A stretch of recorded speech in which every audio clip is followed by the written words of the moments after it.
தமிழகம் எங்கும் கிளைகள் கொண்ட Annamal institute of hotel management and hospital management படிப்பில் சேர்வதற்கான அட்மிஷன் நடைபெறுகிறது. தேனி அரசு மருத்துவக் கல்லூரி மருத்துவமனையில் அறுவை சிகிச்சை மூலம் இரண்டாவது குழந்தை பெற்றெடுத்த தாய் இரத்த கசிவு காரணமாக உடல்நலம் பாதிக்கப்பட்டு சிகிச்சை பலனின்றி உயிரிழந்துள்ளார்.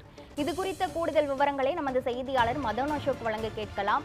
மதன் அசோக், அந்த உயிரிழந்த பெண்மணியின் குடும்பத்தார் என்ன கூறுகிறார்கள்? அவர்களின் கோரிக்கை என்னவாக இருக்கிறது? இதற்கு மருத்துவமனை தரப்பில் என்ன குறிப்பிட்டு உள்ளார்கள்? மேலும் விவரங்கள் என்ன? வணக்கம் கிருஷ்ணவேணி. தேனி மாவட்ட மருத்துவக் கல்லூரி மருத்துவமனையில் அறுவை சிகிச்சை மூலம் இரண்டாவது பெண் குழந்தை பெற்றெடுத்த கர்ப்பிணி பெண் இரத்த கசிவு காரணமாக உடல்நலம் பாதிக்கப்பட்டு சிகிச்சையில் பலனின்றி உயிரிழப்பு. மருத்துவர்களின் அலட்சியத்தால் உயிரிழப்பு ஏற்பட்டதாக கூறி உறவினர்கள் மருத்துவமனை முன்பு தேசிய நெடுஞ்சாலையில் அமர்ந்து சாலை மறியல் போராட்டம். குமுளி மதுரை தேசிய நெடுஞ்சாலையில் 2 கிலோமீட்டர் தூரத்திற்கு போக்குவரத்து பாதிப்பு.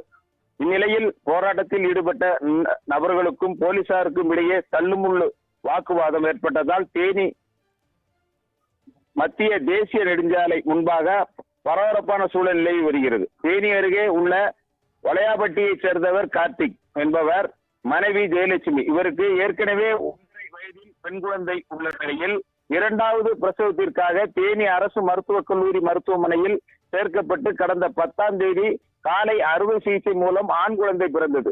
தொடர்ந்து அறுவை சிகிச்சை செய்த இடத்தில் இரத்த கசிவு காரணமாக ஜெயலட்சுமி உடல்நிலை பாதிக்கப்பட்டு கர்ப்பப்பை அகற்றப்பட்ட நிலையில் சிகிச்சையில் இருந்தவர் சிகிச்சை பலனின்றி அந்த பெண் மருத்துவமனையிலே உயிரிழந்தார். மருத்துவர்கள் தொடர்ந்து அலட்சியமாக மருத்துவ பார்த்ததே உயிரிழப்பிற்கு காரணம் என கூறி உறவினர்கள் அரசு தேசிய மருத்துவக் கல்லூரி மருத்துவமனை முன்பு தேசிய நெடுஞ்சாலையில் அமர்ந்து சாலை மறியல் போராட்டத்தில் ஈடுபட்டனர்.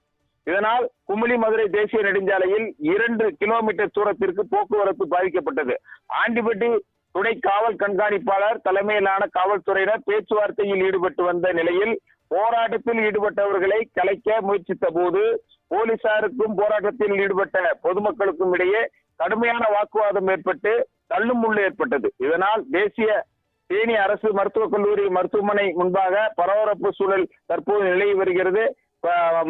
மருத்துவமனையில் உயிரிழந்த பெண்ணிற்கு உரிய காரணம் கூற வேண்டும் என கூறி அவரது உறவினர்கள் தொடர்ந்து போராட்டத்தில் ஈடுபட்டுகிட்டனர். கிருஷ்ணவேணி, தேனி அரசு மருத்துவமனை மருத்துவக் கல்லூரியில் அறுவை சிகிச்சை மூலம் இரண்டாவது குழந்தை பெற்றெடுத்த தாய் இரத்த கசிவு காரணமாக சிகிச்சை பலனின்றி உயிரிழந்துள்ளார்.